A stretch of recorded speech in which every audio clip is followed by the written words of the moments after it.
Assalamualaikum warahmatullahi wabarakatuh dan salam sejahtera. Saya Azim Akmal Hakim bin Zabri, nombor matrik di 201910884404. Dan dalam video kali ini saya akan membuat persembahan tentang satu program Scratch Mari Belajar ABC yang dibangkitkan oleh saya sendiri.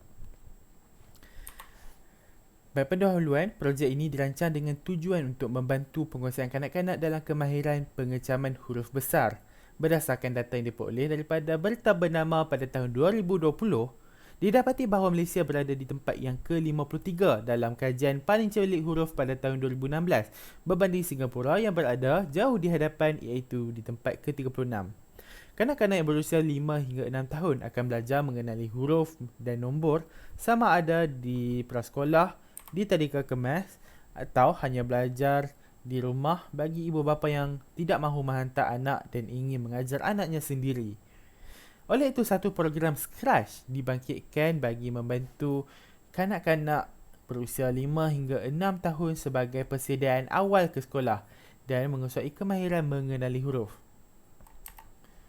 Dalam pengumpulan maklumat pada tahun 18 Mac 2020, Kerajaan Malaysia telah mengisytiharkan Perintah Kawalan Pergerakan PKP menyebabkan seluruh sektor pendidikan di peringkat universiti, sekolah, sekolah menengah, sekolah rendah dan prasekolah diarah tutup buat sementara waktu. Isu ini jelas memberi impak kepada kadar cilik huruf di Malaysia, di mana data menunjukkan bahawa kita telah berada di atas membimbangkan walaupun sebelum PKP. Dan data yang diperoleh daripada sekolah kemasaan Simpang 4 bertarikh 5 Disember, dan kita dapat lihat bahawa darjah 1 mempunyai bilangan pelajar paling tinggi dalam tahap penguasaan 1 dan 2, manakala di darjah 5 masih terdapat pelajar seramai 5 orang dalam tahap penguasaan 1 dan 2. Tahap 1 ialah pelajar yang tidak mengecam kesemua huruf. Tahap kedua ialah pelajar yang mengecam sebahagian huruf sahaja. Baiklah, perancangan daripada program ini. Program ini mensasarkan kanak-kanak prasekolah atau yang akan memasuki darjah 1. Program ini juga menggunakan Scratch dengan tujuan sebagai salah satu alat bantu mengajar kepada ibu bapa dan guru. Ini adalah gann chart dan algoritma. Muka depan program dimulakan dengan menunjukkan cara penggunaan program. Muka seterusnya akan dipaparkan dengan kandungan huruf A hingga Z. Bunyi not mengikut ABC dikeluarkan apabila huruf ditekan.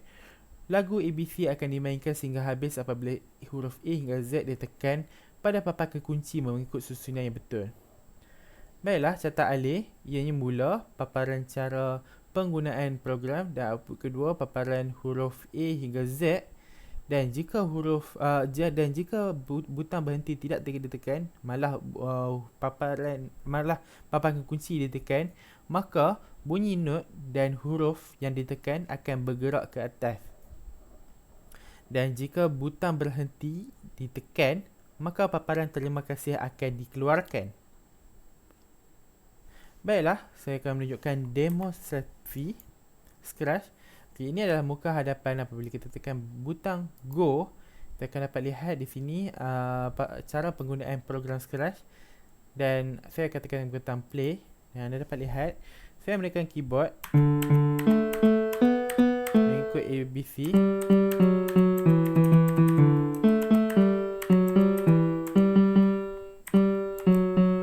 Dan kita dapat lihat semua huruf dapat dimainkan dengan baik dan mempunyai irama yang betul. Dan apabila saya habis bermain, saya akan tekan butang berhenti dan paparan terima kasih dikeluarkan.